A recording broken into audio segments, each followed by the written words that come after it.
चला मंडळी, आज इथे आपण गावरान पद्धतीनं शापूची भाजी कशी करायची ते बघणार आहोत। त्याच्यासोबत मी इथं तांदळाची भाकरी केलेली आहे। याची संपूर्ण रेसिपी तुम्हाला संगीता सोमी किचन वरती पाहताय। इथं मी आता फक्त भाजीची रेसिपी दाखवणार। ही भाजी आहे ती अप्रतिम अशी लागते, खायला म्हणाल तर खूपच टेस्टी लागते। तर चला तर बघूया आपण इथं गावरान पद्धतीनं शापूची भाजी कशी केलेली आहे। आता ही आहे शापूची भाजी। आता ही शापूची भाजी आपण साफ करून घेऊया। त्याची पानं आहे ती काढून घ्यायची, एकदम पातळ अशी याची पानं असतात। त्यानंतर चाळणीवरती ठेवून हे 2 ते 3 पाण्यातून आपण धुवून घेतलेले आहे। त्यानंतर नितळवून घ्यायची। भाजी नितळल्यानंतर ती आपण आता कट करायला घेऊया।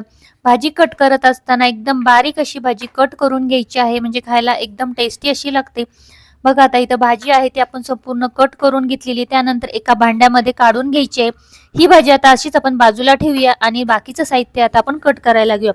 यासोबत मी एक मोठा अर्धा कांदा घेतलेला, 4-5 मिरच्या घेतलेल्या आहेत हिरव्या, अर्धा टोमॅटो घेतलेला आहे, लसूणच्या 10 ते 12 लसूणच्या पाकळ्या घेतलेल्या आहेत, लसूण पाकळ्या ठेचून घेतला, कांदा मिरची चिरून घेतलं, टोमॅटोतील बिया काढून टोमॅटो पण चिरून घेतलं। इथं मी 1 मुठभर मुगाची डाळ 1 तासापूर्वी भिजत घातली आणि ती ही 2-3 पाण्यातून आता आपण स्वच्छ धुवून घेऊया। व्यवस्थित अशी डाळ आता ही आपली भिजलेली आहे। आता इथे एक कढई घेतलेली, 2 ते 2.5 पळी याच्यामध्ये तेल घालून घेतलेले। या भाजीला तेल थोडं जास्त वापरायचे। त्यानंतर त्यामध्ये मोहरी घालायची, मोहरी चांगली तडतडली की लसूणच्या पाकळ्या घालायच्या, लसूणच्या पाकळ्या लालसर होईपर्यंत परतून घ्यायच्या। त्यानंतर कांदा आणि मिरची घालायची। कांदा मिरची चांगली भाजल्यानंतर मग त्यामध्ये आलं लसूणची पेस्ट अर्धा चमचा, चवीनुसार मीठ, अर्धा चमचा हळद घातली, तेही परतून घेतलं। त्यावरती टोमॅटो घातलं। त्यानंतर त्यावरती लगेच डाळ घालून घ्यायची, डाळ चांगली परतून घ्यायची। 3 ते 4 मिनिटं डाळ चांगली वाफलवून घ्यायची। भाजी ही लगेच शिजली जाते, त्यासाठी डाळ आधी चांगली वाफलवून घेतली की भाजी आहे ती पटकन शिजली जाते। बघा आता त्यावरती भाजी घालून घेतली आणि हे चांगलं मिक्स करून घ्यायचं डाळीमध्ये।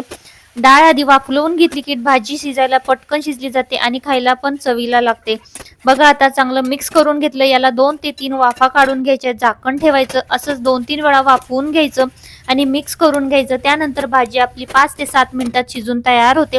बघा तर मंडळी, आता आपली भाजी तयार झालेली आहे आणि खूप सुंदर अशी दिसते, तशीच चवीलाही खूप भन्नाट लागते। ही भाजी अतिशय अशी पौष्टिक आहे। चला तर मग मंडळी, तुम्हाला कशी वाटली ही रेसिपी? याची संपूर्ण रेसिपी तुम्हाला संगीता सोमी किचन वरती पाहता येईल, ती नक्की तुम्ही पाहू शकता। चला तर मग, रेसिपी आवडली असली तर चॅनलला लाईक, शेअर आणि सबस्क्राईब करायला मात्र विसरू नका। धन्यवाद।